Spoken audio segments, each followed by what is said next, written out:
176 Otherworldly Future Visitor. The magic city of Sharia was bustling with activity. Rumors of the Church of Melis intervening in the slave trade quickly spread, fanned by those who were both freed and given the resources to return to society. There were also rumors of a quickly growing population of devout believers in the Melis religion, though quite a few of them praised Lord Rudras in the same breath as Saint Melis. The Grere family was busy as well, preparing for upcoming weddings. The brides-to-be and their family were deep in wedding reception and wedding venue planning. The groom's family was busy prepping unique attire for each wedding as well as looking for gifts, spending most of the day shopping using said groom's personal funds.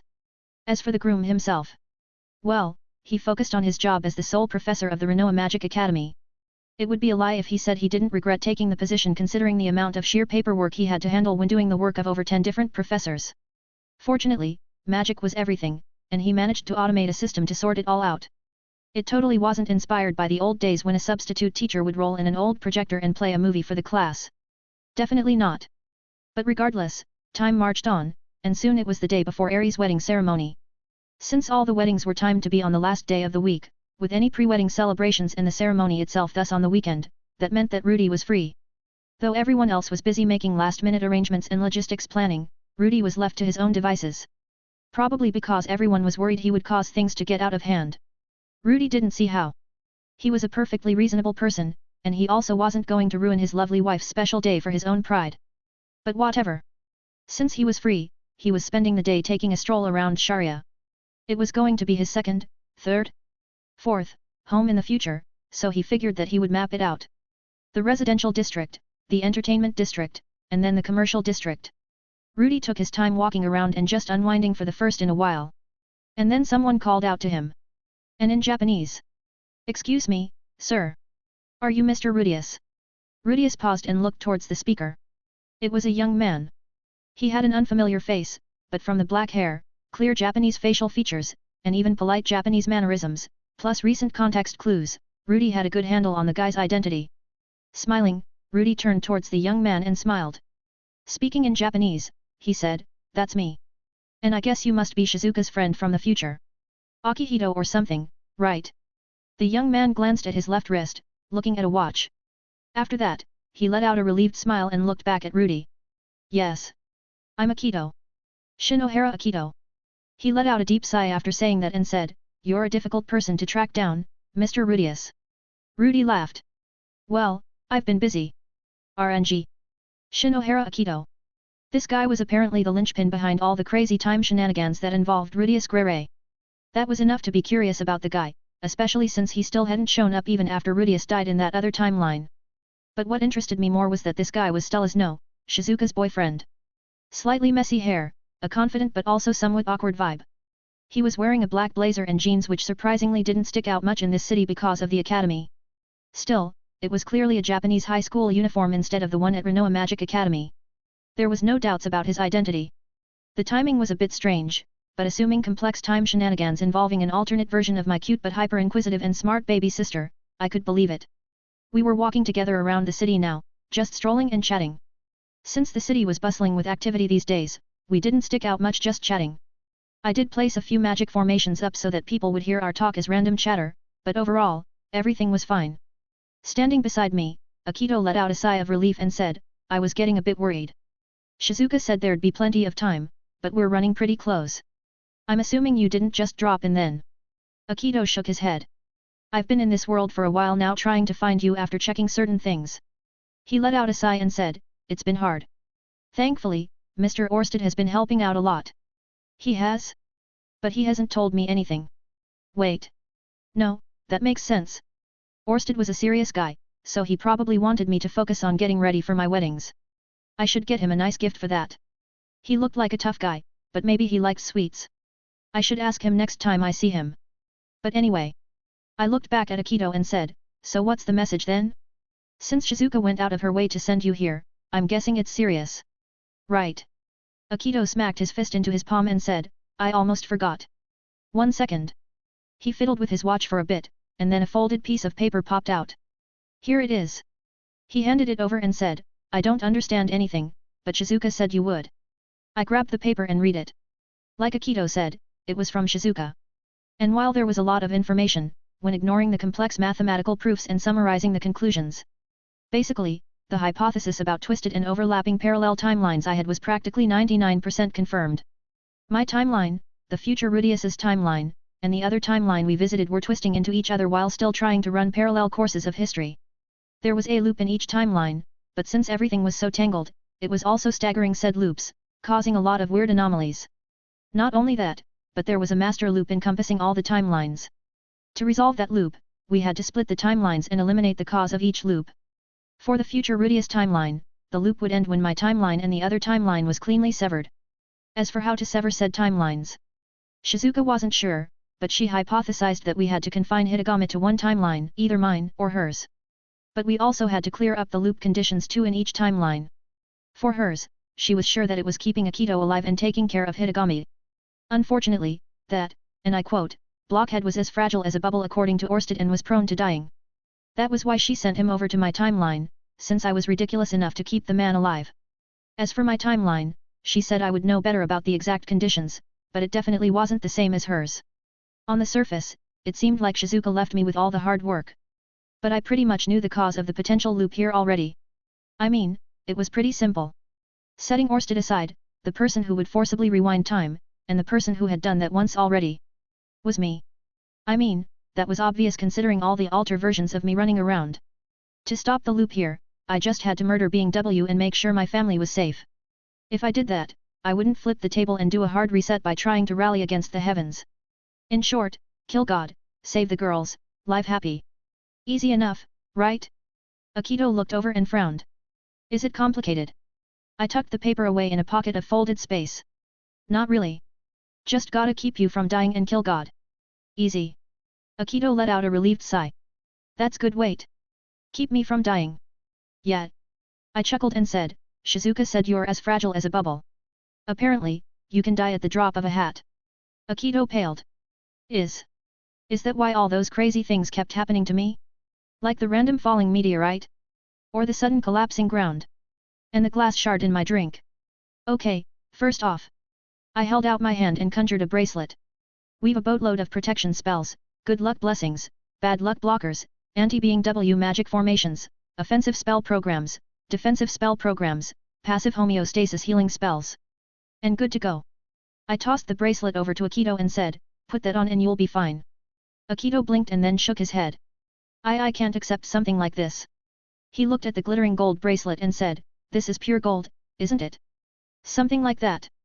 But I'd rather you not go dying on me while you're my guest here. Especially since Stella would freak out if she found out her ex was both here and then randomly dropped dead. Wait, was this guy her ex? I don't think I ever asked her directly about it since it was extremely traumatic. Meh, I'd find out when she reacted to him. Akito slowly nodded and said, okay then, Mr. Rudius. He snapped the bracelet open and then clamped it over his right arm. The moment he did, the bracelet shimmered and dissolved. Yeah. Don't worry about it. Intended design feature. Akito blinked and then slowly nodded. Okay. Right, Ice Guy. So. Since that guy was safe as he could be now, I crossed my arms and said, anything you want to do in particular? Akito shook his head. I've checked the things Shizuka wanted me to check, and I don't really have anything to do. But if you're serious about the killing God thing, I can help. I blinked. What? How? Akito's ears turned red and he coughed. Well, okay. Not directly, but I've read a lot of manga and played a lot of games. Shizuka said I should be able to help you find a loophole. Plus, you're a ridiculous cheat character who got Ice ID, so if we work together and go through all the stuff I've read, something should work, right? Hey. A guy who looked like a normie but was a die-hard otaku. Wait. Cheat character. I frowned and said, just to confirm, by Shizuka, you don't mean Stella, right? Akito blinked. Sadala? Like the Witch of Envy from Z*RO. Z*RO. Yeah. Akito nodded and said, it's a web novel about a guy who gets sent to another world and then has the ability to go back in time on his death. There are a few hints that it might not really be going back in time though. And the female lead is this girl with silver hair. She has a floating white cat that's actually a primordial ice spirit or something, but she's commonly mistaken for Sadala, the Witch of Envy who's like a taboo and super evil lady who's probably the big bad. The web novel's not very far along yet, but it's super cool. I see. That guy just said a whole paragraph in a single breath. Definitely die-hard otaku. But that aside. It was an interesting concept. A bit too many parallels for my liking, though. Especially the part about the female lead. Floating white cat that's secretly a primordial ice spirit owned by a girl mistaken for Sadala who is a witch of envy. Let's not think about the world entirely in terms of anime, manga, and light novels. Akito paused and then turned a bright red. He coughed and said, sorry about the rant. No, no. It's fine. I laughed and said, don't get me started about the moon. The moon? You mean type? We don't talk about that here. Now. I patted the guy's shoulder and said, let's get you a place to live. There's been a few recent evictees and evacuees in town, so we can probably get you a place for cheap. 177 The eccentric craftsman. At the commercial district of Sharia, a certain fire spirit and a mind-reading Maiko were stuffing their faces with sweets. Stella's eye twitched as she watched them and then said, do you two have to do that at every shop we go to? FAI swallowed a powdered donut and then said, but the food tastes so good. Maiko took a bite from a funnel cake and nodded. It's delicious. Stella let out a deep sigh. Since it was the day before Ani-chan's wedding with Erine-chan, the house was busy being prepped, and she had been chewed out. Stella wanted to go hang out with Ani-chan, but he vanished somewhere. Because of that, she tried to get someone else. But literally the only person available was Maiko. Which was fine. Stella considered Maiko a good friend. But she didn't think Maiko was such a gourmet. Stella frowned and said, aren't you worried you'll get fat, Maiko? FAI is fine since she's a spirit, but you. Maiko brushed off her hands after finishing her latest snack and smiled. It's okay. She stuck up her arm and flexed her muscles. I've been training with Norn, so I'm burning all the sugar. Besides. She lowered her arm and proudly buffed out her chest. Since I started training, the fat's been going somewhere else instead. Stella clicked her tongue. Maiko laughed. Stella shook her head and said, whatever. She started walking along the street again, adjusting her backpack as she did. Leo and Win were busy doing some secret work together to prepare for the wedding, so the only spirit friends with Stella right now were FAI and Wada. As for Wada. Cheer up, Stella. The cat spirit hovered beside Stella in a transparent form, keeping guard. I'm sure you'll get big one day too. He just didn't have any tact. Stella sighed. Don't need to rub it in. Huh? Did I say something wrong? Stella shook her head and then took a look around. FAI and Maiko were walking behind her, but they also stuck close. There were a lot more people around than usual in the city, so it seemed like the two were worried about getting lost. Stella hoped the people weren't all here for Ani-chan's wedding though. Uncle Philip and Auntie Hilda did mention they wanted to go big, but Eri also said she talked them down. No, this was probably something else. And come to think of it, Ani-chan raided a bunch of slave markets the other day. Spoils sport. How was Stella supposed to be a hero when Ani-chan kept doing all the side quests before her? Wada floated to sit on Stella's shoulder and said, it's probably better that way, Stella. Miss Zenith will be mad if you do something reckless again. Remember how she reacted by you trying to cook? Stella flinched. Right. The hug monster. Norn had warned about it, but Stella didn't believe it. Then she found out firsthand after healing a cut from trying to peel a potato. The relieved sigh, scolding, and then the following suffocating embrace by Mama Zenith. Stella shuddered. Maiko walked over to Stella's side and said, what do you want to do now, Stella? FAI walked over to Stella's other side and said, yeah. Are we going to go eat more food? Please. Stella rolled her eyes and said, Ani-chan gave us a lot of pocket money, but we shouldn't just spend it all eating. Besides, you guys already tried out most of the street food around here. They'd been walking around all morning now, so there really weren't many places left to look. Stella paused and took another look to see if there's anything interesting. Clothing stores, magic artifacts, weapon stores, cafes. Those were kinda cool. But Stella was sure that nothing there would surprise or awe her at all considering what Ani-chan could make. And clothing stores, well, she had a minor trauma regarding them now after all the shopping she did with Mama Zenith and Mama Lily. After some more walking, Stella noticed a shop with extremely detailed statues. She paused and then took a look at the figurines on display through the window. Perfectly chiseled down to the folds in the fabric. Lifelike expressions that made the statues seem like people turned to stone. Either way, it looked interesting so Stella walked towards it. Hey. FAI quickly followed after Stella and said, we're going in here? But the food. Stella rolled her eyes and said, save your stomach. We're going to a bunch of weddings, remember? You can eat your fill then. Oh. Fai's eyes lit up and she said, right. Stella ignored her and then walked into the shop, opening the door. A soft bell echoed, and then they all walked in. The shop was surprisingly spacious, large enough to hold dozens of life-sized statues. There were also shelves with smaller figurines of monsters and people, along with various jewelry. Wow! Michael looked around and said, even the statues at the Church of St. Mealy's aren't this detailed. Yet. Stella nodded and then walked over to one of the statues. A smiling mother, holding an infant in her arms. A handsome man standing next to her, a hand placed on her left shoulder. Stella glanced down and saw a plaque describing the piece. Family, hey. Taking a look around, she realized that the other statues had plagues as well. And some were in glass cases. Instead of a shop, did they find a gallery or museum? Footsteps echoed from the back. Stella glanced over, ready to run or cast magic in case something bad happened. But she didn't need to worry. Welcome. Oh. A young man wearing a black robe walked out from the back. He was tall and willowy and his brown hair was styled in a bowl cut. Although his big round glasses gave a bit of an eccentric look to him, he radiated a calm atmosphere. Glancing at Stella, Maiko, and Fai, he smiled and said, "It's rare for children to visit my workshop. Are you here for some toys?" Stella puffed her cheeks and said, "Just because we're kids doesn't mean we want toys." The man nodded and said, Of course, of course. Whatever the case, please enjoy your time here. Don't worry, the figurines are extremely durable." He laughed and said, "I've tested them myself." Stella pursed her lips and then walked over to a shelf with a small collection of monsters. She was curious, so she picked one up and tested it with earth mana. But to her surprise, it didn't even budge. The man noticed and said, "Do you like that one? You can take it if you wish." He gestured towards the shelf and said, "I just created those from scraps, so if you children find anything interesting, feel free to take it with you." Fai's eyes lit up and she said, "Really?" She quickly glanced at a pile of shimmering spirit figurines and said, "Can we really?" The man nodded. "Of course." He smiled and said, "Children should be happy when they can. If a figurine provides that, then all the better." He was weird. Stella felt something off about the man, so she glanced towards Maiko. She was their resident mind reader, so if she was fine with it, everything should be good. Maiko got the signal and then looked up at the man. Mister? What's your name?" "Nice, Maiko." An innocent and childish question to make the man look into Maiko's eyes. The man smiled and said, "My name is Zanaba, and this is the workshop my master gave me to hone my skills. And speaking of master..." He walked over to the shop and placed a closed sign up. "I am actually fairly busy with a commission." He smiled at Stella and the others again and said, "Feel free to stay and look around as much as you like. Simply close the door behind you as you leave." After saying that, Zanaba waved at the children and then left through a door in the back of the store. "Hey."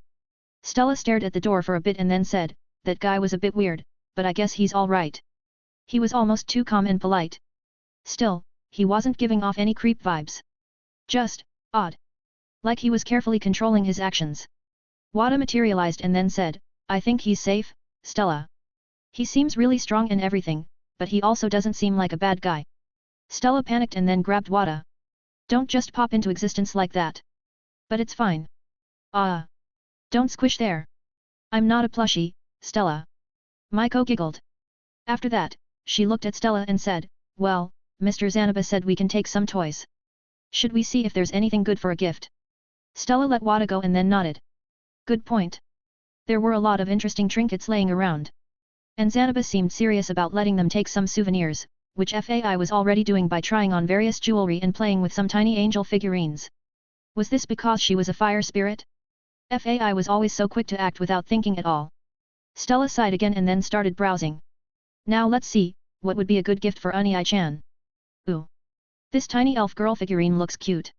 And it looks like there's a series of Mini Roxy as the headmaster of Renoa Magic Academy too.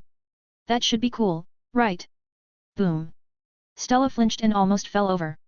"Easy, Stella." Wada quickly conjured up a fluffy cloud to catch Stella. Even before she hit that though, a light shimmered from the pendant she usually wore and corrected her balance. Didn't mean she recovered from shock though. What was that? Ooh. Fai looked excited and turned towards the back.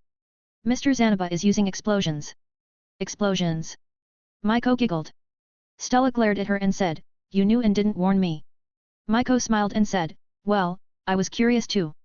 Mr. Zanaba makes all the statues and figurines by hand, so..." Another thunderous explosion shook the shop.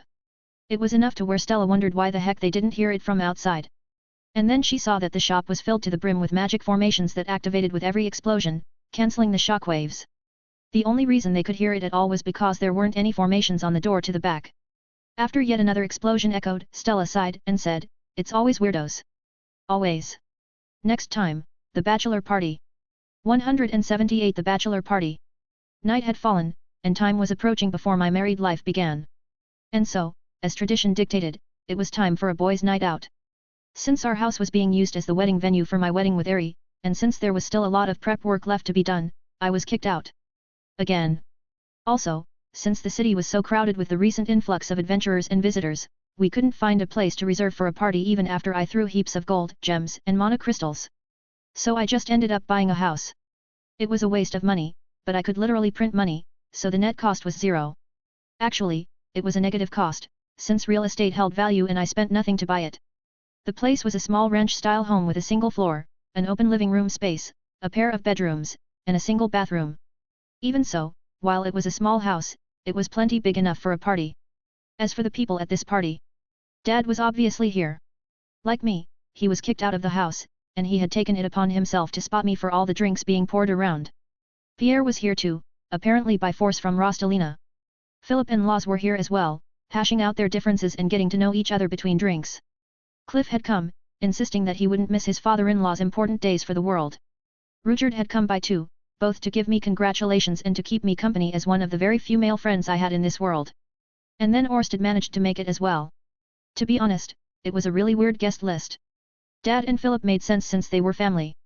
Pierre did too since he was a family friend and probably a grey of some kind, whether through time travel shenanigans or otherwise. But everyone else.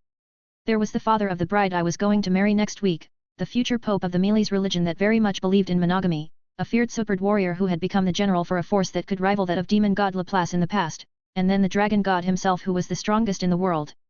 I was pretty sure that an average person who saw this group would think they were having a fever dream. Still, this was my reality. And said reality consisted of me sitting at the head of a table next to my dad with all these guests. Philip sat across from me and Dad, Orsted and Pierre were on the side of the table to my right, and then Cliff and Laws were on the side of the table to my left. Wine coolers were all around the table, along with various snacks like kebabs, burgers, hot dogs, pizza slices, a few steaks and fancy cuts of meat. The works. I had hoped that it would distract people and that we could have a chill and relaxing night, but... Another round for my genius son who's gonna have 4 bachelor parties over the next 4 weeks. Dad drained a mug of honey mead and then wrapped his arm around my shoulder, grinning. You did good, kid. Better than your old man ever could. I rolled my eyes and said, you're celebrating the wrong parts of this situation, Dad. And no, I am not having 4 bachelor parties. After tomorrow, I won't be a bachelor anymore. Dad paused and then pulled back, pouring himself some wine from a bottle. That's true. Damn. He set the bottle back into the wine cooler and said, but still 4 parties, right? We'll see. Pierre sipped on a glass of wine and sighed. This is ridiculous. Why do I have to be here again? I poured myself a glass of wine and said, because your wife said so. Pierre paused and then let out a deep sigh. Right. Because my wife said so. Dad laughed and said, cheer up, Pierre. At least you don't have to stay up watching Lunaria. Orsted's ears twitched and then he turned to look at Pierre. Your daughter is named Lunaria. Pierre coughed and said, it's a name I remember seeing in a book somewhere once. I took a liking to it, so I asked Lena to name our daughter that. I see. Hey. Did Pierre not tell Orsted he was Laplace yet? He's acting entirely too suspicious. Wait, why did Orsted ask about the name Lunaria? Was that something I should know about too? Philip glanced at Orsted and then leaned over to Laws. How are you not nervous being around the dragon god? Laws shrugged and said, it is far from the first time that I've met him. And besides, he is a good friend of Rudy's. He smiled at Orsted and said, any friend of Rudy is a decent person. Of that I can be assured. Orsted smiled and said, I am honored to be counted among that number. Yeah, a very elite number of 2, if we didn't include Cliff. 3 if we did. I didn't say that though. Instead, I nodded and said, it's only natural, Orsted. You're our best guy in taking down being W, after all. Orsted's smile widened just a bit more at my words. Seeing that, Ruchard looked at me with a soft smile. Though I have known it for a while, I am always impressed by Lord Rudras. Hey. I pointed at Ruchard and said, no calling me Lord Rudras. It's just Rudy. Ruchard chuckled and said, as you wish. However, you should become accustomed to it in preparation for your wedding with Rika. I paused. And then I groaned. Damn it. I forgot.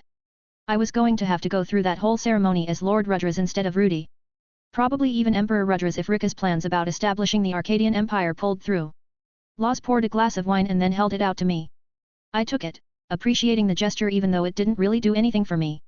After leaning back, Law stared at me and said, though it's a bit regretful that Luffy isn't your first, I hope that you don't treat her any different. Of course I won't. I sipped my wine and said, Sylphie's my first love, even if she isn't my first wife. And that's only due to a pair of idiots sitting in this room. Philip blushed and said, the betrothal was a necessary evil at the time. Dad laughed and then placed his arm around my shoulders again. Hey, I secured a beautiful and level-headed wife for you. He grabbed a hot dog and munched on it before saying, you should be thanking me. Yeah. I nodded and then said, and you should be worshipping the ground I walk for saving your sorry ass from the situation with Mom and Mama Lily. Ooh. Dad pulled his arm away and said, I didn't know you had a god complex. He laughed and said, I could start doing that, but I think my scary daughters-in-law would take that as competition, so I'll pass. I rolled my eyes and finished my glass of wine. After that, I turned to Orsted and said, are you sure you don't want to be my best man? Orsted shook his head. I'm greatly honored, Rudy, but I must refuse. He let out a wry smile and said, it would be troublesome. I frowned. Then how about being part of my groomsmen? Again, I am honored. But I would like to keep my presence to a minimum. If people saw me among your entourage, it could be disruptive. Ah, I forgot. Orsted does have an objectively scary face. People might get the wrong impression. But he was a cool guy, so I really wanted him to participate. I even ran it past all my lovely fiancés and got it approved. Well. You couldn't have everything. Maybe in an ideal world. Hey. Dad frowned, suddenly realizing something. He pointed at himself and said, am I not going to be your best man? I crossed my arms and said, really? You want to be the best man at this wedding? You, the one who caused this mess in the first place? You know Mom and Mama Lily are going to drag your ass off stage the moment you stand up. Dad paused and then slowly nodded. Fair point. He sighed. Guess I'll wait for your other weddings. Could you not say it like it's an average thing in my life? These days are supposed to be special, you know. Dad snorted and said, yeah. Because you pick and choose one person, maybe two. When you're pushing up to 4, that's kinda hard, kiddo. I drained my glass of wine and started pouring another. At that time, Cliff finally spoke up. Taking a sweep of everyone present, he turned to me and said, I'm grateful that you allowed me to be here, but is it really fine? He frowned and said, I feel like I simply coerced you with my insistence. You definitely deserve to be here. And you definitely need to be here if you're serious about ENA. Dad frowned. Wait. He looked at Cliff and said, this brat wants to get with our cute ENA. Pierre flinched and then stared at Cliff with mixed emotions. After a bit, he muttered, I would never have imagined Cliff acting like this. Orsted started at Cliff as well and frowned. Indeed. To think that the celibate holy pope would seek love like this. Cliff scoffed and said, celibacy may be sacred, but true love is divine. He let out a bright smile and said, besides. He slammed the table and stood up, placing his right hand over his heart. For an angel like ENA, I would give anything. The room was quiet. I let out a deep sigh. And then Dad started clapping. Bravo. Pardon. Cliff blinked and then realized what he did. The moment he realized it, his ears turned red and he sat back down. I apologize for the disruption. Don't apologize. Dad walked around the table and placed a hand on Cliff's shoulder. That's how a true man should act. For the love of his life, throw everything on the line. I like that. Cliff looked up and said, really? Yeah. Dad clapped Cliff's shoulder and said, any guy willing to do that ain't a bad guy. In fact, he's the best guy. After saying that, Dad laughed and said, here. Let me grab you a drink. Oh God. Like oil to a dumpster fire. I knew that Dad and Cliff were both geniuses, but they were geniuses in different ways. I didn't think they'd get along like this. I mean, Cliff was a sucker for romance, but I thought Dad was just a sucker for women in general. To think there was this small but extremely powerful niche where those two areas overlapped. Laws cracked his knuckles and then smiled at my dad. Paul. Are you taking it upon yourself to arrange another marriage? Dad flinched and held up his hands. What? No. Of course not. Just saying that if this guy's that serious about ENA, he's not bad. In fact, he's great. He looked at me and said, back me up here, Rudy. I pointedly ignored Dad. Instead, I looked at Cliff and said, discussions about romance aside. Do you mind being my best man, Cliff? Cliff's eyes widened and he said, I would be honored. But I must decline. He sighed and said, I fear that it would pressure Ena into opening her heart to me. She respects you a great deal, so if I am seen to be someone so important, she may talk herself into liking me. He stood up and placed his hand over his heart. I cannot allow that. I wish for Ena to love me with all her heart and for me alone. That I am a man worthy enough for her love. Dad raised a glass of wine and said, "Yet. That's the spirit, kid. Right. Well, there went plan B. Also, that might be tough for Cliff. As much as I loved my daughter, I also knew that she was more than a bit dense when it came to relationships or common sense. No to mention that she clearly had a daddy complex that I still needed to figure out how to handle and resolve. My fault for spoiling her too much in the very impressionable early stages and letting her bad habits cement due to her rapid growth, but you live and you learn, I guess. Still, this is a problem. I had really banked on Orsted being my best man. Dad was obviously out of the running, and laws would be rude for this wedding. Philip was going to be walking Ari out as the father of the bride, so that was out too. Maybe Rudyard? Rudyard caught my glance and shook his head. TCH. Pierre maybe? Ah, wait. He was on Sylphie's side too, so it'd be rude for this wedding. Damn. Dad looked at me and said, still thinking, Rudy. He set down his glass of wine and said, is it really that bad to have your pops as your best man? For this wedding in particular, abso-fucking-lutely. We aren't going to get fireworks, we're going to get bombs. Ice-cold bombs. Dad paused and then he caught the implications. Ah. Yeah. Ah. Sylphie would be extra touchy for this wedding. I was sure of it. And my gut was telling me things were going to come to a big clash if Dad walked up as the best man for Ari's wedding. Sylphie might be patient and compromising, but I think that might be just a bit too much there. Roland was no go too. Did I just have to grab a random person from the White Knights? At that time, the door opened and someone walked in. Akito. Sorry I'm late. He walked in and closed the door behind him. I got lost along the way and had to help an old lady cross the road. Perfect. I snapped my fingers and said, Akito. Buddy, pal. You're not late. You've just got the best timing in the world. Yet. Akito blinked and then said, thank you. You're welcome. I stood up and walked over to him, slinging my arm around his shoulders. And thank you for being my best man. And Nenny. Don't worry, I'll arrange everything. You just have to make a speech to present tomorrow. That's less than a day away. I can buy time, no worries. Now, we're mostly strangers right now, so let's chat a bit so you seem convincing. After saying that, I started dragging him to the bedroom. Wait a moment. Mr. Rudy T, this is so sudden. And I'm desperate, so let's get going already. Wait. 179 The blushing first bride's happiest day. The day of the wedding. Eris's room, on the second floor of Rudy's house. Eris was panicking. Despite everything, all the preparations and rehearsals, countless thoughts ran through her head. What if she looked silly and messed up her vows? What if she tripped? What if she messed everything up? Eris would die. She would just drop dead then and there if that happened. The sheer embarrassment might actually kill her. Hilda finished braiding Eris's hair. Relax, Eris. This is a happy and blissful day, not one you should stress about. Norn adjusted the red ribbons around Eris's waist and then said, you should listen to Aunt Hilda. Today's supposed to be fun, isn't it? Eris let out a long sigh and then said, easy for you to say, Norn. You're not the one getting married. Or the one who had to memorize all those lines. I'm good at using my sword and sometimes cooking, not reading, or writing or learning or manners or... Hilda placed her hands on Eris's shoulders and then said, breathe, Eris. Breathe. Eris took a deep breath. Right. Breathe.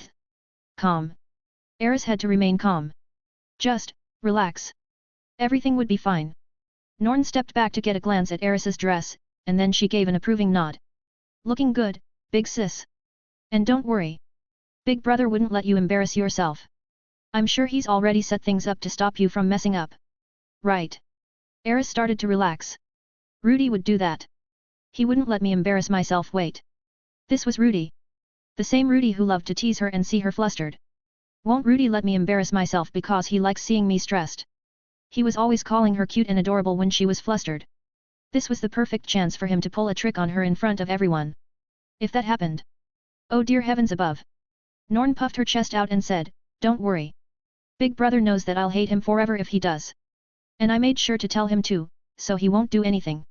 Eris hugged Norn. You're the best, Nornie. Norn patted Eris's back and said, anything for you, big sis. Besides, better you than that pervert Sylphie. Hilda coughed, barely managing to cover up a laugh. Eris frowned and said, "That's not nice to say about Sylphie, Norn. Even if it was true. But I saw it."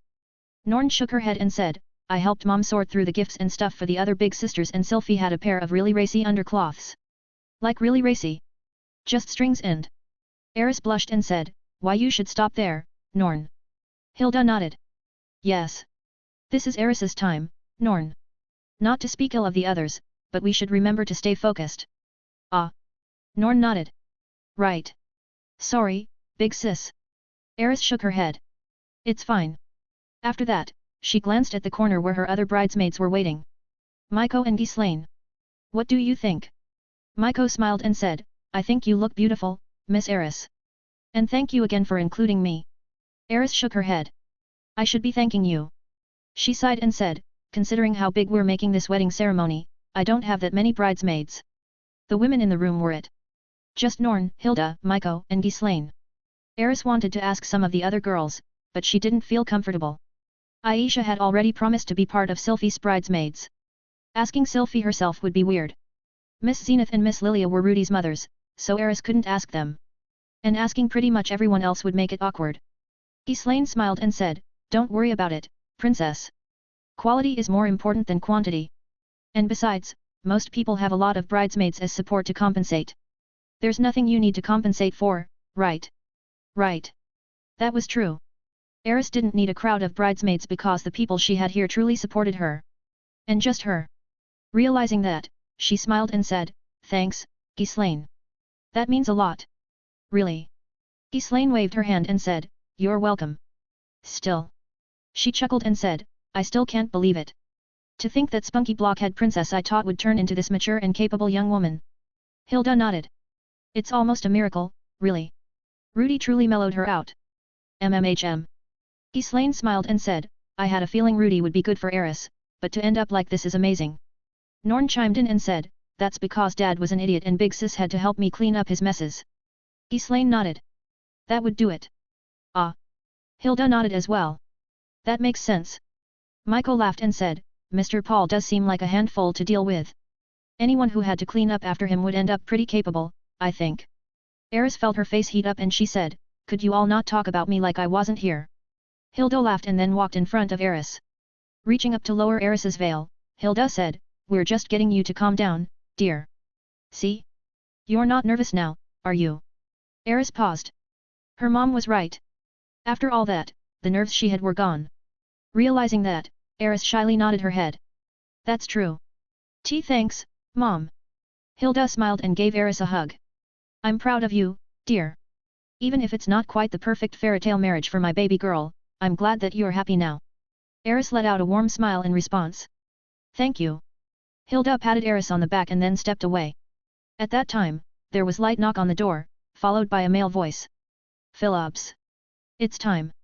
Eris glanced over, suddenly feeling a bit nervous again. Norn noticed and then walked over to pat Eris's back. "It'll be fine, big sis. It's nothing compared to fighting monsters, right?" Eris shook her head. "This might be a bit tougher than that. But I'll do it." Rudy was waiting on her. And besides, this was something she asked for. It would be selfish if she ran away because she was scared. The door opened, and then Philip walked in. Shortly after, Ghislaine, Maiko, Hilda, and Norn walked out after giving Eris some last-minute blessings and wishes for good luck. Soft music played in the distance. Hearing that, it suddenly felt real. This was actually happening. In a bit, Eris was actually going to be married to Rudy. Not only that, but she wouldn't be Eris Boreas Grere anymore, but Eris Notus Grere. Part of his family. For real. And after two. Philip walked over and held out his left arm to Eris. "Would you allow me the honor of escorting you, milady?" Eris blinked, pulled out of her thoughts at the request. She looked at her father for a bit and then nodded, letting out a shy smile. "Thanks." Stepping forward, she lightly wrapped her arms around her father's arm. Philip smiled and then started walking, leading the way. I never expected this day to come. As she walked with her father down the hall towards the stairs, Eris couldn't help but watch him. He looked the same. Due to the distortions and her exploring those distortions, the time that she lived and the time her father lived were different. What was he thinking? To him, it had been a few short years since he last saw his young daughter, and now he was walking her down the aisle as a grown woman. Philip glanced at Eris and smiled. It was only a few years. But before I knew it, my baby girl had become a grown woman. Should I say it's a dream, or a nightmare? Eris's eyes widened. Since when can you read minds? Philip laughed and said, I can't. But even after all this time, I'm happy to hear that I can still read what my daughter's thinking. Oh. That was a bit embarrassing. Still, the thought that her father thought of her enough to know what she was thinking. In the past, Eris would have been irritated or maybe annoyed. Definitely morbidly embarrassed. But right now, she was happy. Her father cared about her that much. Philip guided Eris around the corner of the hallway and then towards the stairs. As they descended, he said, watch your step. Eris nodded and carefully stepped down, being careful to not trip with her heels. Philip noticed and then said, I'm surprised you chose heels. White fur boots or the like would have been fine, would it not? Eris blushed and said, well. She looked to the side and said, I want to look girly on a day like this. I don't want people to think I hate pretty clothes. They're just usually impractical. Philip smiled. I see. So you had that sort of cute side to you too. Eris huffed and said, I'm still a girl, Dad. Of course. Philip smiled and continued to guide Eris down the stairs. As they walked, Eris said, did Grandpa make it? Philip shook his head. Despite everything about Rudy and recent events, those idiots back in Azura heard about your marriage and started acting up. Father is taking them head on and sorting things out for us. Eris raised an eyebrow. Still? Even after Paul became a sword god and filled a courtyard with bodies when those idiots tried to grab Norn. Philip shook his head. Let it be known that Asuran nobles are not known for their intelligence, but their stubbornness and lust. But... He looked at Eris, smiling. Not calling him father-in-law yet. Eris shrugged. When even Stella doesn't call him father or dad, it's hard to start. Norn does, but... I dunno. She frowned and said, something about him makes it hard for me to call him that. Fair. The two walked in silence for a bit, descending the stairs. And then they arrived at the first floor. The entrance to the house was open, revealing a trail of flowers. The music was coming from outside in the courtyard, played by a live orchestra. Only a short walk away and it was time. But Philip didn't move. Eris frowned and said, is something wrong, Dad? Philip was quiet for a moment. But then he looked at Eris and said, do you hate me, Eris? Eris blinked. Hey? Why would I hate you? I forcibly changed your life. Philip let out a tired sigh and said, you had everything in ROA. But I sent you off to live with Rudy. I even signed away your future without asking you. And now here you are. Grown up and soon to be married. All without any help from me. Eris stared at her father. He was shaking. His eyes were watery with unshed tears, and standing there, he looked so vulnerable. It reminded Eris of the past. How she thought her father was so spineless and pathetic. Always letting Grandpa smack him around and treat him like dirt. But now. No, I don't hate you, Dad. Philip blinked and then tilted his head. Eris. Eris smiled and said, I understand. Looking into her father's eyes, Eris shook her head and said, I was a doll in a dollhouse. Back then, I was frustrated and didn't understand anything. Why Mom was so harsh and hid in her room. Why you were always working and never played with me. I hated it and was angry all the time. But... I get it now. She laughed and said, it took me a while though. I was kind of dumb as a kid.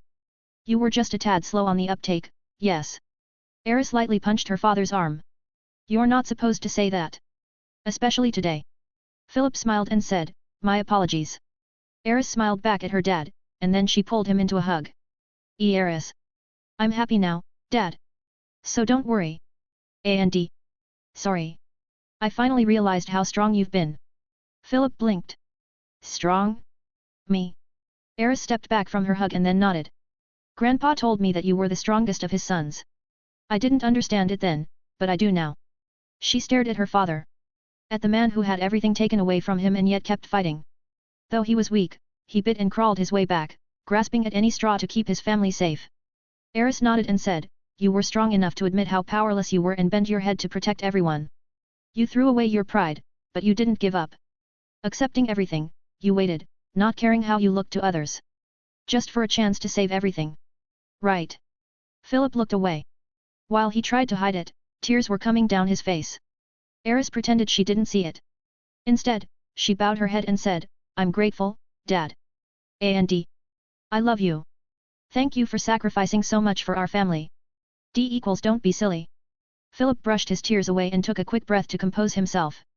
After that, he looked at Eris and said, "You should say those words to Rudy, not me." He let out a slim smile and said, "After all, my part in your life ends today." "That's not true." Eris smiled and said, "I still have to make you babysit my kids." Philip laughed and said, "Yes. I suppose that is my karma." He held out his left arm again and then said, "Shall we?" Eris nodded and grabbed her father's arm. Together, they walked through the door and into the courtyard. The place had been completely redone. Beautiful crimson roses wrapped around marble pillars and arches. Their petals laid the path to the altar. Eris looked around, overwhelmed with everything she saw. Rows of seats lined with crimson cloth. People turning to look as Philip guided Eris down the aisle. Sylphie sat with her parents. Next to them was Pierre and Rostalina, the latter holding baby Lunaria. Eos, Ena, and Roland sat together near the front on the left side with Rudy's parents. Ghislaine, Norn, Maiko, and Eris's mother were sitting on the right side, waiting for Eris. Roxy was sitting in a row with Rika, Ruchard, and a few other people who seemed to have come from Arcadia. And there in a nondescript corner, Orsted and Princess Ariel were sitting along with some teenagers who seemed to be her bodyguards. There were even more people that Eris couldn't recognize, probably people her parents invited, or people that Rudy called over. But Eris stopped paying attention to them when she saw Rudy. Beautiful, no, divine. That was the only way to describe him. It was noon, so the sun was already bright. But standing there, Rudy seemed to be light itself. For this occasion, Rudy had gotten rid of his usual hair dye magic along with the one changing his eye colors to green. Maybe that was why. Silver hair that shifted with an unseen breeze. Intense golden eyes on a face that wouldn't have looked out of place on an artisan's masterpiece representation of a god. A soft smile and gentle gaze, waiting on her. And then a carefully tailored black suit with crimson highlights the exact color of Eris's hair. Was this what people meant by having your breath taken away? Seeing Rudy standing there at the altar, Eris forgot to move or even think. What? Philip whispered and then said, suddenly shy. Eris blinked, feeling her face heat up. After that, she shook her head and focused. Philip smiled and continued walking Eris up to the altar where Rudy and an elderly priest were waiting. Rudy smiled at Eris when she arrived and then held out his left hand. Eris should grab it. But standing there, she just couldn't move. Philip gently pulled Eris's hands away from his arm. Then, holding both gently in his own, he walked her forward and placed her hands over Rudy's outstretched hand. Eris blinked and then looked over at her father. Dad. Philip held his hands there for a moment, his eyes tearing up. Looking at Rudy and then Eris, he let out a watery smile and said, best wishes to you too. After that, he walked off. And then Rudy lightly pulled Eris forward, moving her to stand in front of him. Carefully shifting her arms around, he held each of her hands with his own. It was time. Realizing that, Eris started to feel that panic creeping in. But then Rudy shook his head and said, relax, Eri. Don't worry about anything else. Letting out a gentle smile and giving her hands a soft squeeze, he said, just look at me. Eris took a deep breath and then calmed down. Damn it. That smile. That damned smile that always made her forget about everything else. Faced with that, Eris couldn't help but give a shy smile in response. Oh okay. But if we mess up, I'm never forgiving you.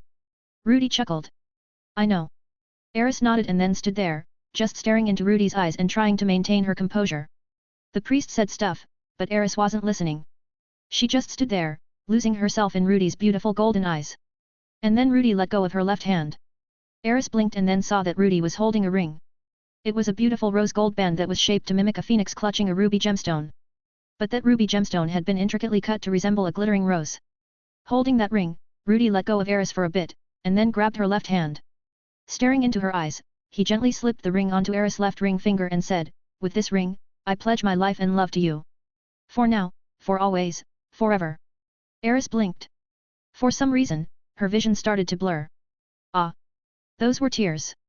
Rudy lightly squeezed Eris's hand and whispered, you can't cry yet. It's your turn now. Eris sniffed. But then a warmth spread throughout her body, clearing her nose and drying her tears.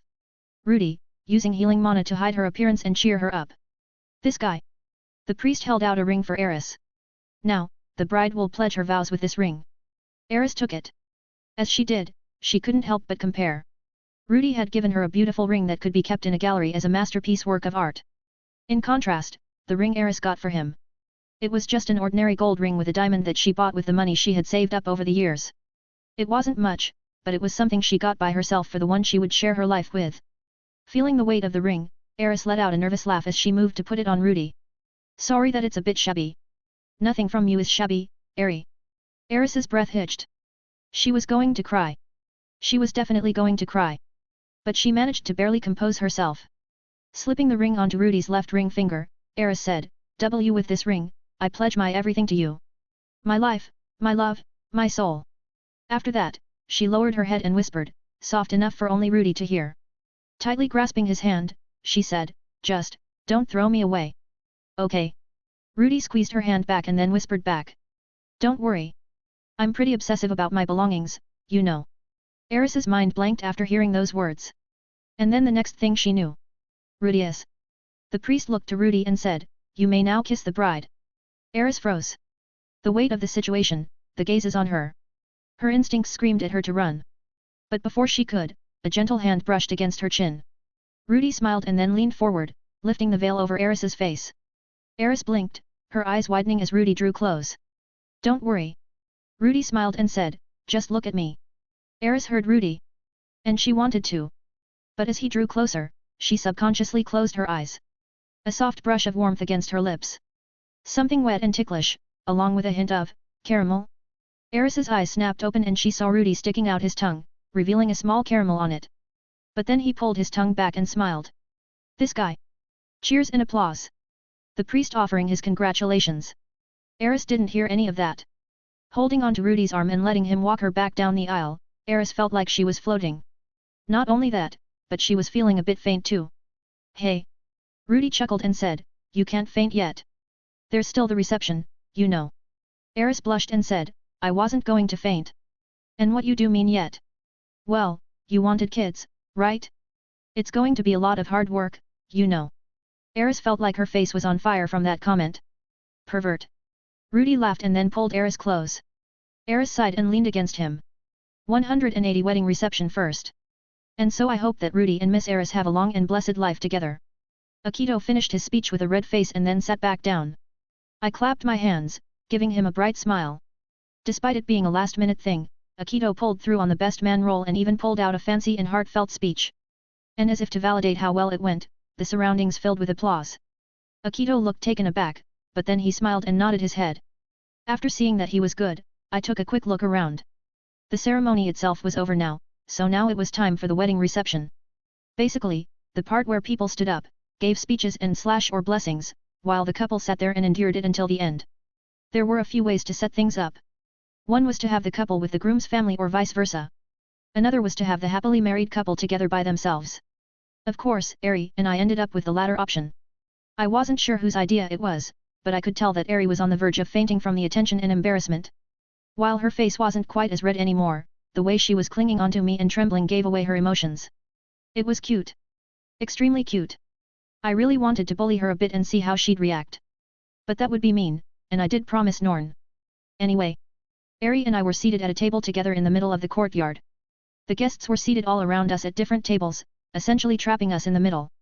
It was something that Eri definitely didn't expect considering her reaction. That, or she was overwhelmed. I was fine. But since my adorable wife wasn't, I held her close and stayed calm, acting like nothing was out of the ordinary. PAR for the course. It was probably the only thing keeping Eri from running off in a burst of flames and ruining her wedding dress. Again, while entertaining, not the ideal outcome. So I made sure to do my best to calm her down. Since Akito finished his speech, and since he was scheduled to wrap things up, we were finally winding down. Just a quick wait to see if there were any volunteers and then me and Eri were free. Of course, I highly doubted there'd be any people at this point due to the social pressure. Alright. Dad stood up and then flashed me a grin. Since no one's stepping up, it's my turn, right? Ah. Of course. Dad would try to get in the last word. Dad tidied his suit a bit and then grinned. Since we've been here a while, I'll just wing it and keep this brief. I'm getting 3 more cracks at it anyway, so. Boos echoed from the crowd. The loudest from Mama Lily, Eri's parents, and my sisters. Dad held up his hands and said, I'm just saying it how it is. Tough crowd, but all right. He put on a serious face and then reached around to grab a glass of wine. After taking a swig, he said, to be honest, today is a day that probably shouldn't have happened. Mom cleared her throat. Dad coughed and said, I mean, a beautiful day that almost didn't happen, ahaha. Eri rolled her eyes. Sneaking a glance at me, she whispered, is this why you didn't pick him as your best man? I gave a slight nod and said, exactly. Smart. Glad you agree, Eri. Eri smiled, relaxing a bit after hearing Dad talk. Wait. Was that his plan? I glanced over at Dad and saw him wink. Ha. This guy. How does he know how to read the room when he wants and fails to do it when it's important? Dad held up his glass and looked around the courtyard. With a serious expression, he nodded and said, "The first thing I want to say is that I'm proud of my son." He turned to look at me and said, "When he was younger, I was worried, you know? Unlike most kids, Rudy was a bona fide genius. Even then, he was still just a kid. It was hard to balance that out, and I'm sure I did a terrible job at it. After all, I'm an idiot." Laws raised his glass and said, "That is an absolute truth." Philip raised a glass too and said, "Tell him, Laws." Laughter filled the air as people laughed at my dad. But as for me, I couldn't. He was standing there, acting like a clown as usual. But that was just a way to keep things light. To make sure words were conveyed in a clear way instead of being stifled by heavy emotions. Dad joined in with the laughter, but then returned to a serious expression. Still looking at me, he said, "I've been a terrible father.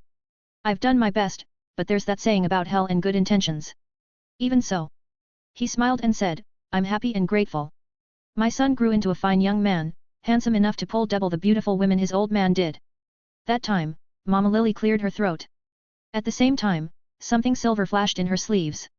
Dad reached up to tug his collar and said, "Tough crowd. Anyway. I'm glad that you're happy, Rudy." He raised his glass towards me and Eris. "And you too, Eri. Although me and Philip didn't really expect it, you two match really well."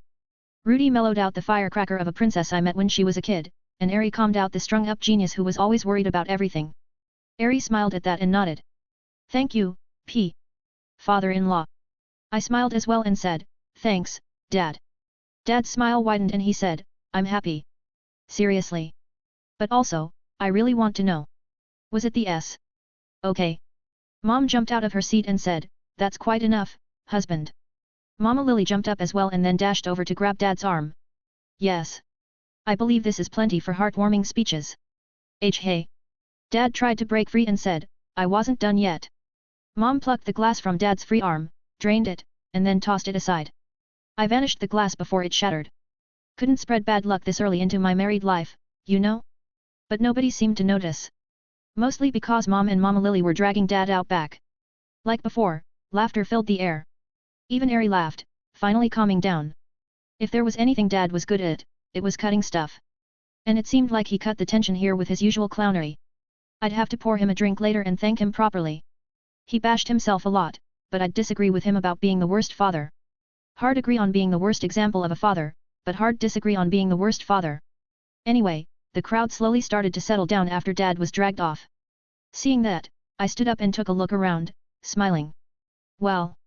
Is there anyone else who would like to speak?" Eri stood up as well. Looking around, she said, "The food's waiting for us, so if there's nobody else." "Wait. Hey?" I glanced towards the speaker and saw a relatively handsome young man walk over. Slicked back brown hair, light blue eyes, aristocratic and vaguely familiar features. I didn't recognize him. But from Eri's reaction, she clearly did. That fucking idiot had to say something.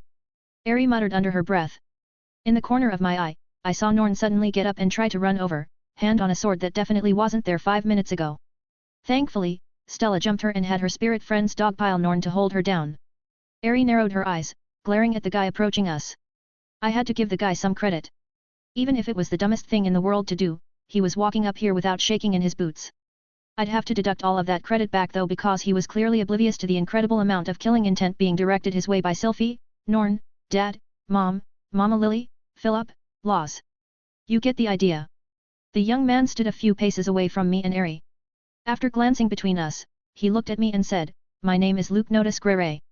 And while I do not object to anything, I do wish to ensure that Miss Eris is in the right hands." "Is this guy for real?" I glanced over at Eri. Eri was shaking. And not out of fear or embarrassment. It looked like she was barely holding herself back from smacking that guy into the ground. Hey. I was a little curious as to the history there.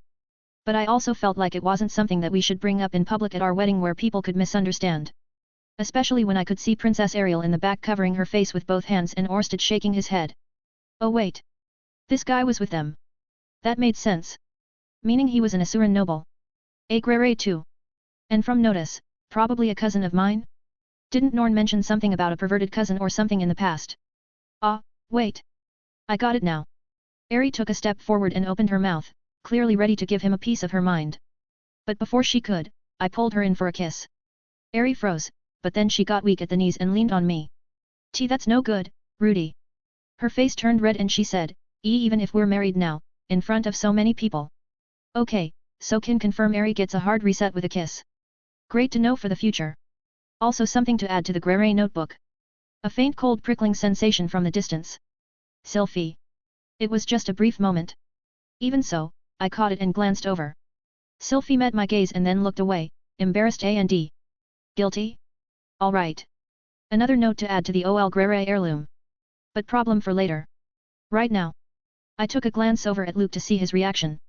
He kept on a cool facade, but I could see the cracks there. Bits of jealousy and envy carefully hidden behind a knightly demeanor. I patted Ari for a bit and sat her down. After that, I walked in front of Luke and smiled. Thank you for coming, cousin. I have to say, I appreciate your concern for my lovely wife. But she is more than capable of protecting herself. Ari heard my words and then turned even redder. Hey. Seemed like today was seriously short-circuiting her.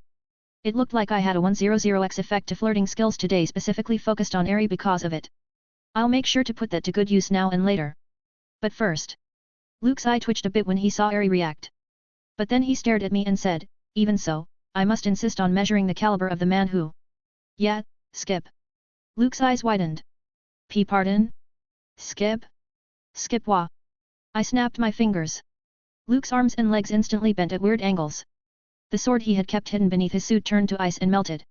And after that, he opened his mouth to scream. But I snapped my fingers again and a paper sign slapped itself onto his face, sealing any sound coming from him. On that sign were 2 lines. 1. Don't be an idiot like this guy. 2. Don't try to crash a wedding with stupid actions. Luke's face distorted from behind the sign, clearly in pain. But I just waved my hand and sent him flying towards the front gate before setting him there as a human meatball warning sign. Silence. People staring with wide eyes. What? I looked around and said, he's not dead or permanently disfigured. That spell will wear off after the wedding's over, and he'll even be more flexible for it. He should be thanking me for the gift, really. Soft murmurs echoed amidst our guests. Among them, I could hear Roxy let out a soft sigh and say, I pray for the poor souls who will think it's a good idea to object to my wedding later. Okay. Something to note. Maybe get some of the white knights to hang around just in case. But for now. I clapped my hands and said, in any case, it's been long enough. Let's dig in. AAA. Princess Ariel and Mahiajura. Due to her connections with both Orsted and with Lilia, she was invited to the wedding of Rudius Notice Grey. Since it was a formal occasion, she brought along her companions, Luke Notice Grey who served as her knight, and Tina Purple Horse, who served as her guardian mage. The invitation was a nice change of pace. Ariel appreciated it. After spending so much time in the vile backstabbing cesspool that was the Azura Kingdom, a wholesome and lovely wedding was just what she needed. But then some idiot had to act up. Ariel kneeled in front of Luke and shook her head. Why did you have to open your mouth, Luke? Luke couldn't respond. He was still silenced from magic, and his limbs were twisted together. It must have been agonizing. But he had antagonized a man who even Lord Orsted respected. Tina brushed her blonde twin tails aside and said, I told you that your brash mouth would get the princess in trouble one day, Grey. What were you thinking? Luke shook his head, as if desperately disagreeing. Ariel simply sighed. Truly, he was a man who thought only about swords and with his sword. Though he could put on a thin veneer of gentlemanliness, unfortunately when it came to adorable girl and busted women, he was an absolute disgrace. At that time, Orsted walked over. Ariel stood up and did a quick curtsy. Greeting, Lord Orsted. Orsted shook his head and said, there is no need for that here, Ariel. Understood. Ariel raised her head and smiled.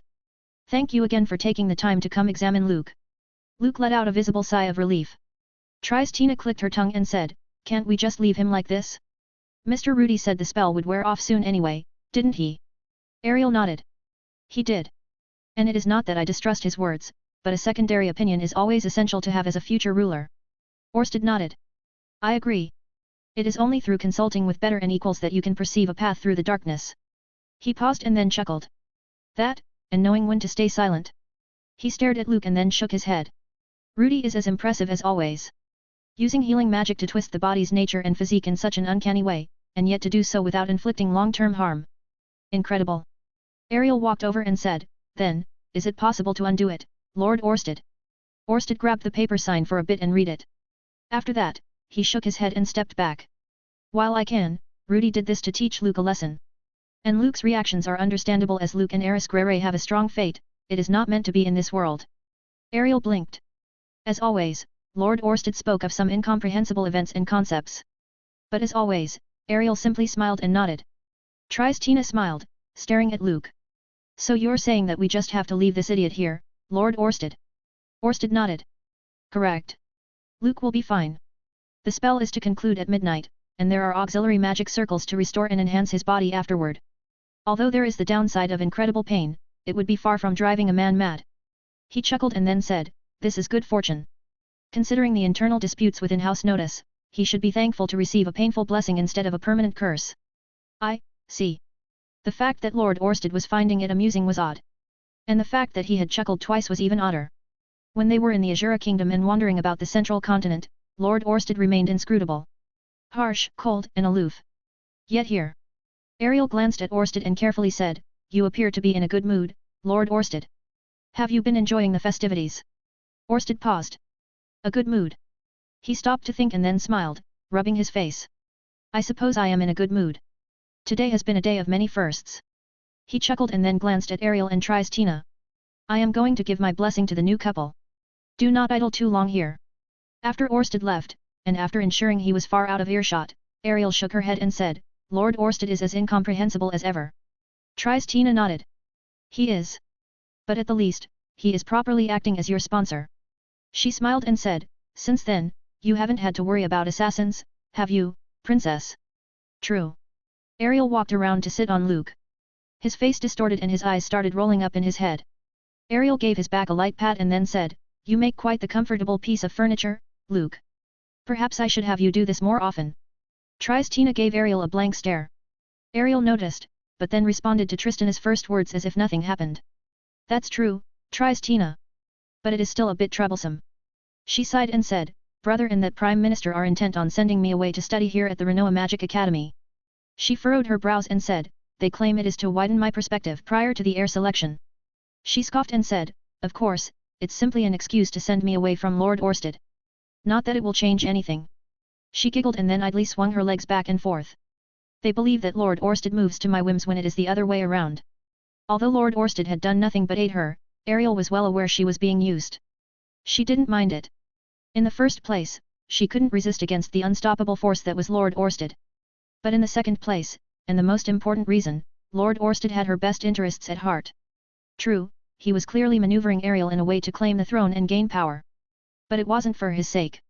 After all, a man such as he could simply proclaim himself king.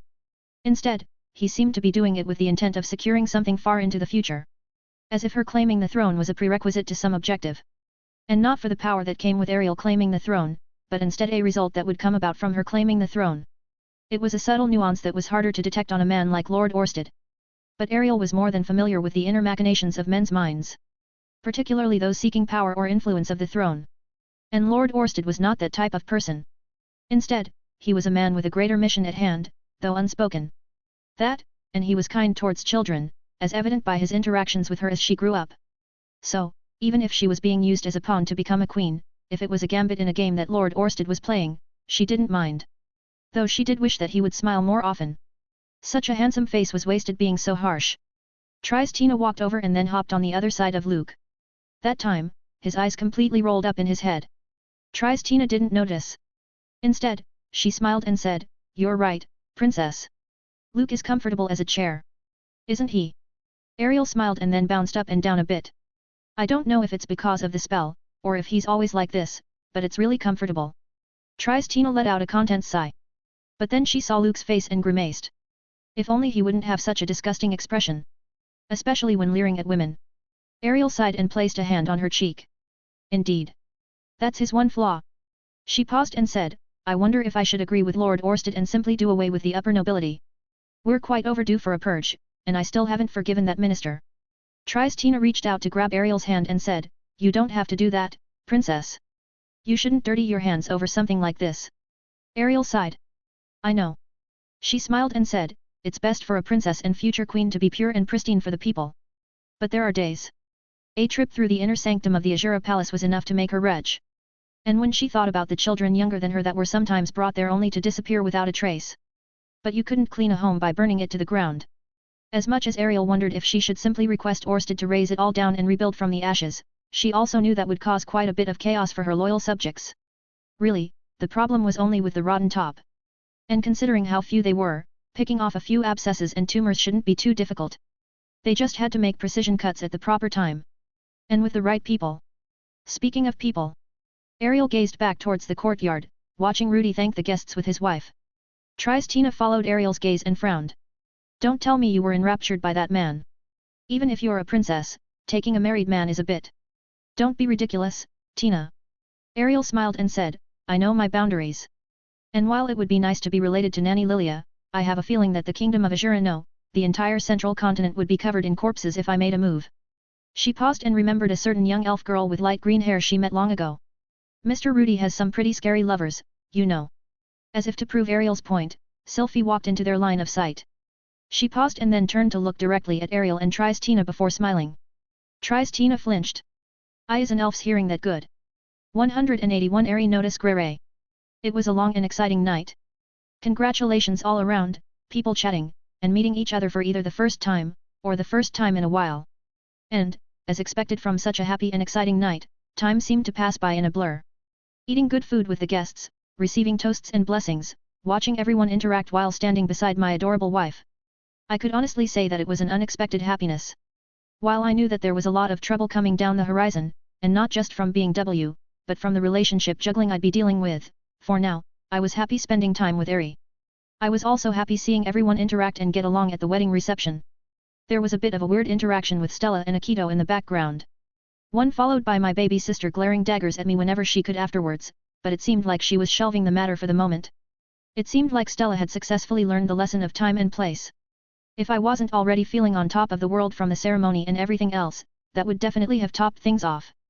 But in the end, time moved on, and the wedding reception came to an end.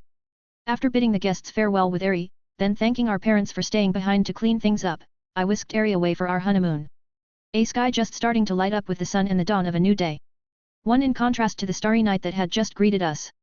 And then a small and cozy house in front of us. I set Ari down and then smiled. Ari raised her left hand against her chest, idly twirling her wedding ring around with her right hand. Taking a look at the surroundings, she muttered, it's real, isn't it? I walked over to place my arm around Ari's shoulders and nodded. It's definitely real, Ari. After saying that, I gently guided her inside the house. No, inside our home. It was a place I built just for Ari and I in Arcadia. I won't go into the details of how I made it or where it was, but the house was a cozy one-floor home with a living room, a bathroom, and a large master bedroom.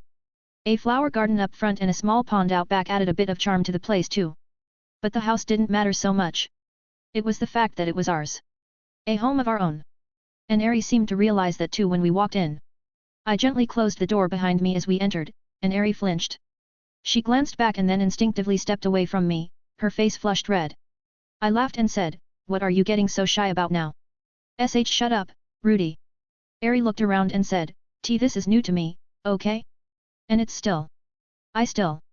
It's overwhelming, okay? She shook her head and then looked at me and then back at her ring. You, me. This. She paused, turning even redder. And since we're married, the next step. I chuckled and said, you've shamelessly done worse before, haven't you? There's no need to be shy now. Ari flung her right arm to the side and said, that's different. Sylphie was there, so I couldn't lose. Be but like this. She reached up with her right arm to grab her left hand and then placed both over her chest. After that, she turned to the side and glanced at me. It's just going to be us. Just you and me, so. She took a deep breath and then shouted. I'm just nervous, okay? This isn't fair. Staring at Ari like that, blushing and acting shy in her wedding gown. Doing my best to ignore my racing heart and remain calm, I said, being that cute is illegal, Ari. Ari pointed at me and said, a man like you is illegal. I should be mad, you know. Here I am, just married with my husband on our honeymoon. Shut up. Ari folded her arms together and said, anyway. She stuck her head up and looked down at me. I should be mad since my husband is marrying 3 other women over the next few weeks. Not just 1, not 2, but 3. And yet. She walked over to me, raising her fist.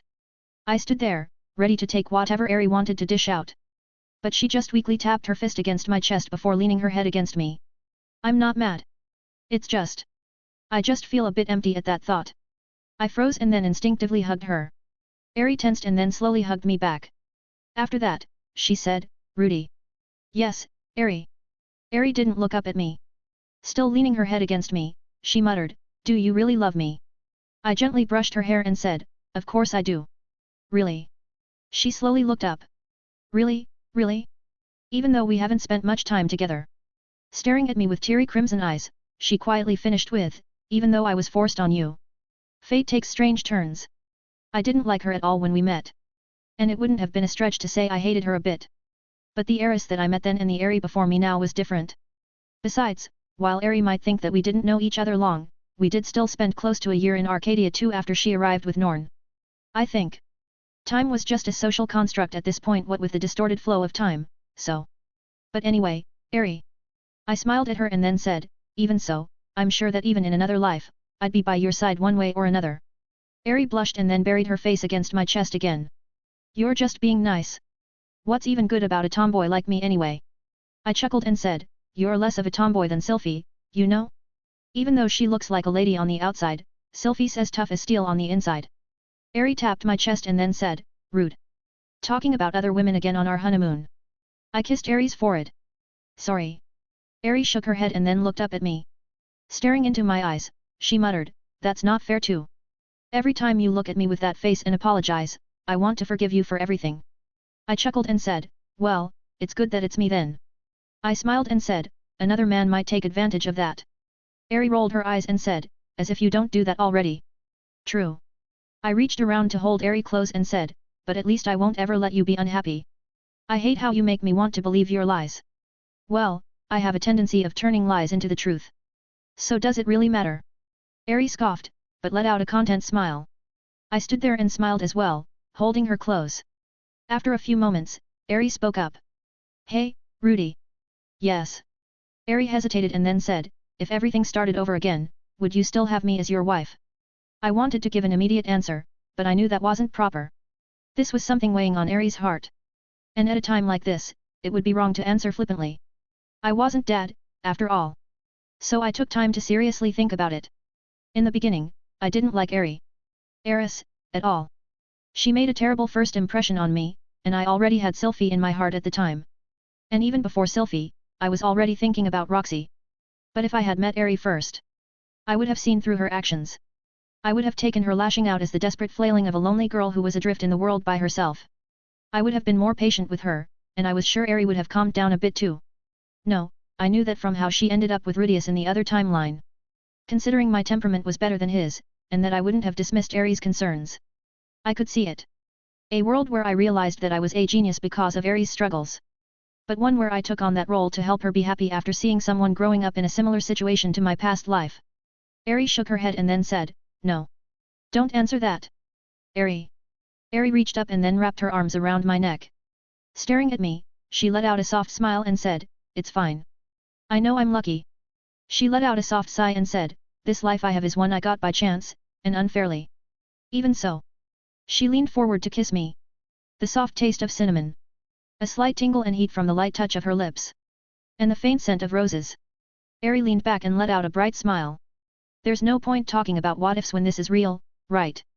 Staring at her happy expression, I felt a stab of guilt in my heart. I instinctively held her tight and then said, I'm sorry, Eri. It was an uneven exchange. Eri was giving me her everything, but she could only ever get a part of me. And while I would give her the most I could never completely devote myself to her. It was a selfish decision that asked for a cruel compromise. While it was a decision that would make everyone happy, it wasn't the decision that would make her the happiest. Even so. Eri flicked my forehead and said, stop that, Rudy. She smiled and said, if you keep looking at me like that, you'll make me forgive you for something wrong that you didn't do. That's right. I smiled back at Eri and steeled my heart. I was the one who chose this path. Eri, Sylphie, Rika, and Roxy were the ones who agreed to this compromise, but it was because of me that they considered it in the first place. So I had to take responsibility for it. Even if I couldn't make Eri completely happy, I just had to do my damnedest to get as close to that as possible. Eri laughed and then placed her hand on my cheek. You don't have to be so serious about it,